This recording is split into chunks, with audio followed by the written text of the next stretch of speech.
अस्सलाम वालेकुम फ्रेंड्स, मैं हूं डॉक्टर मोहम्मद अदनान चौधरी। फ्रेंड्स, आज हम बात करेंगे अस्थमा के बारे में। दमा मतलब किसी को दमा हो जाना। तो इस बीमारी के बारे में हम कुछ बात करेंगे, कुछ इंट्रोडक्शन देंगे और साथ में कुछ होम्योपैथी मेडिसिन्स के बारे में भी बात करेंगे और कुछ फूड के बारे में भी आपको आगाही देंगे, बताएंगे। तो इसमें देखते हैं कि जो दमा का प्रॉब्लम है वो क्यों होता है। दमा का प्रॉब्लम नॉर्मली जो सांस की नालियाँ होती हैं उनके अंदर इन्फेक्शन हो जाने की वजह से या उनके अकड़ाव की वजह से जो है खांसी का प्रॉब्लम शुरू हो जाता है।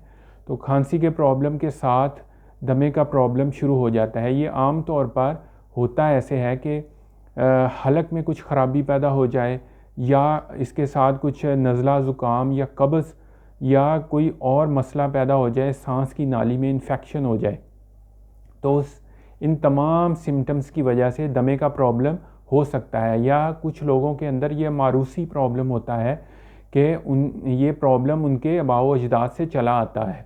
तो इसका इलाज जो है वो मुमकिन है, ऐसी बात नहीं है कि इसका इलाज नहीं हो सकता। इसका इलाज हो सकता है, होम्योपैथी के अंदर इसका इलाज मौजूद है और इसको जड़ से ख़त्म किया जा सकता है और ये दोबारा ये बीमारी नहीं आती अगर प्रॉपर ट्रीटमेंट करवाया जाए। तो इसमें यह होता है कि अगर खांसी के साथ जो है जो सांस की नाली है उसमें वर्म हो जाता है और खांसते खांसते ये होता है कि साथ में बलगम भी आनी शुरू हो जाती है, क्योंकि छाती जो है पकना शुरू हो जाती है और बलगम बनना शुरू हो जाती है। और जब खांसते हैं तो उसमें बलगम भी आती है। तो इसमें मरीज़ को होता यह है कि उसे बिल्कुल सफ़ेद रंग का पेशाब भी आता है और साथ में खांसी भी आती है। ये सिम्टम्स होती हैं इसके अंदर।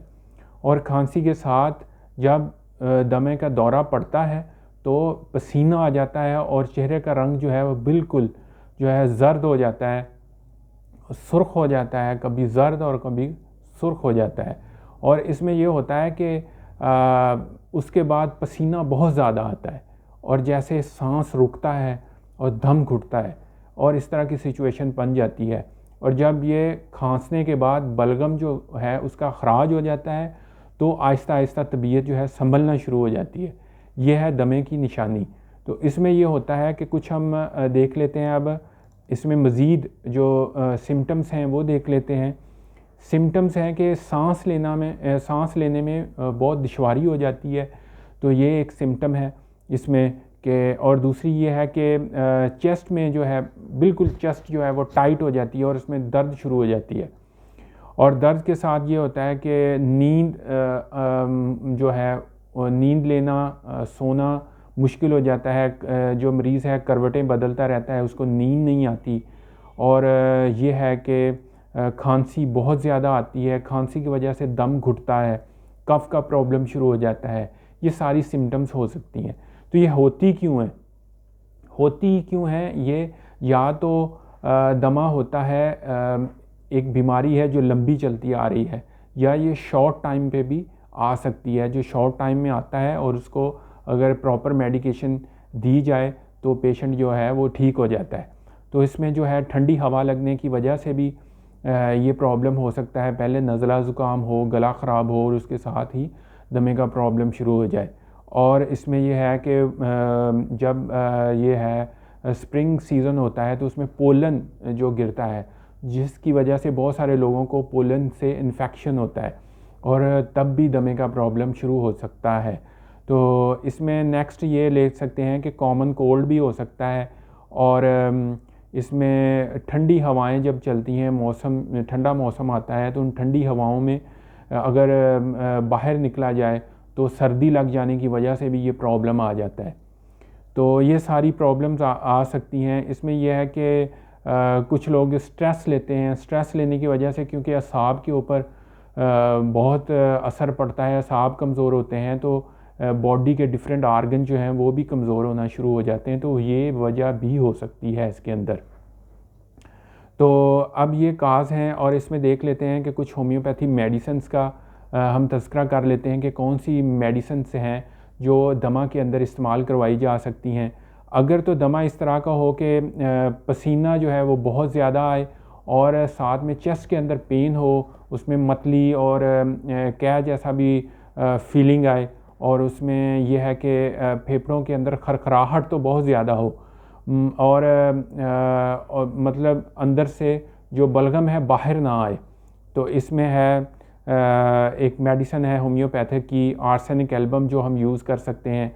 और आर्सेनिक एल्बम जो है इसमें यह है कि रात के टाइम मरीज़ को ना सुकून नहीं आता, उसको रात के टाइम शुरू हो जाती है खांसी, तो लेटना जो है आसान नहीं होता, नींद लेना आसान नहीं होता, ये सारे प्रॉब्लम शुरू हो जाते हैं। तो आर्सेनिक एल्बम पेशेंट को हम यूज़ करवा सकते हैं 30 में।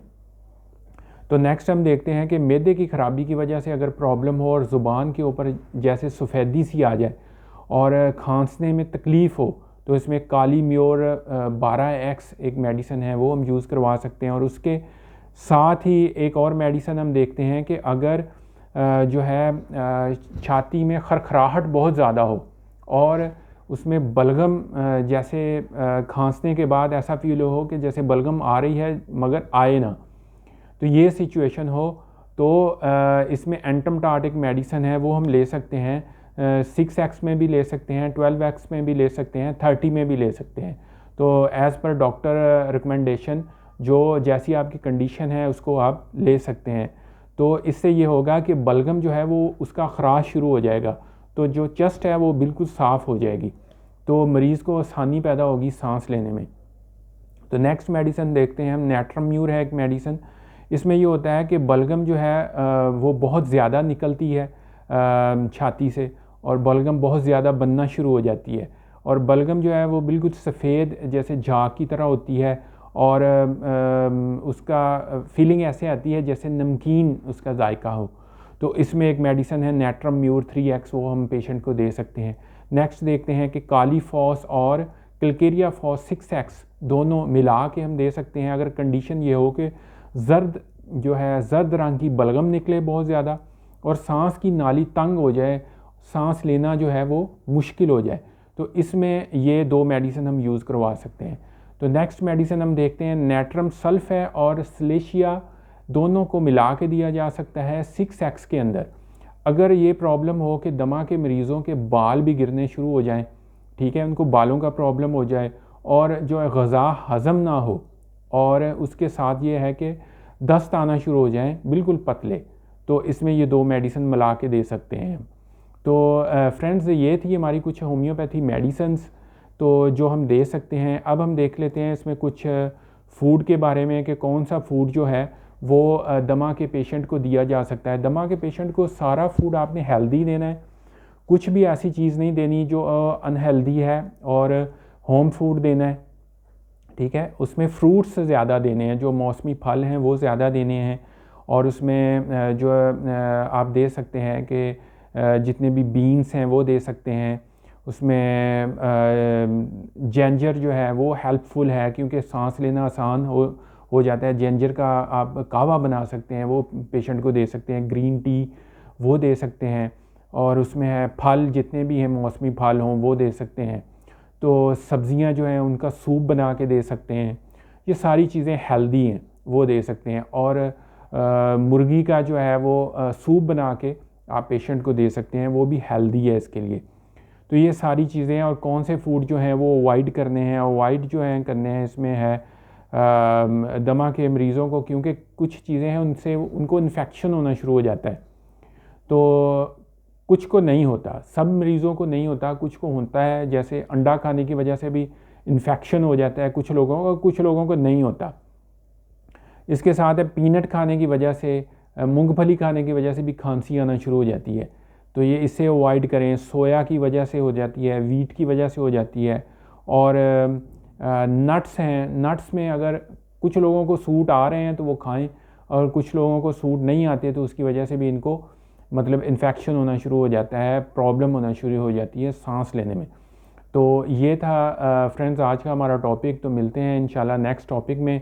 और जितनी भी मेडिसिन हैं मैंने आपको बताई हैं, और जो भी मैं आपको बताता हूँ, कोई भी मेडिसिन खुद से मत इस्तेमाल करें, डॉक्टर की रिकमेंडेशन के मुताबिक आपने मेडिसिन इस्तेमाल करनी है। तो मिलते हैं नेक्स्ट टॉपिक के साथ इंशाल्लाह। अल्लाह हाफिज़।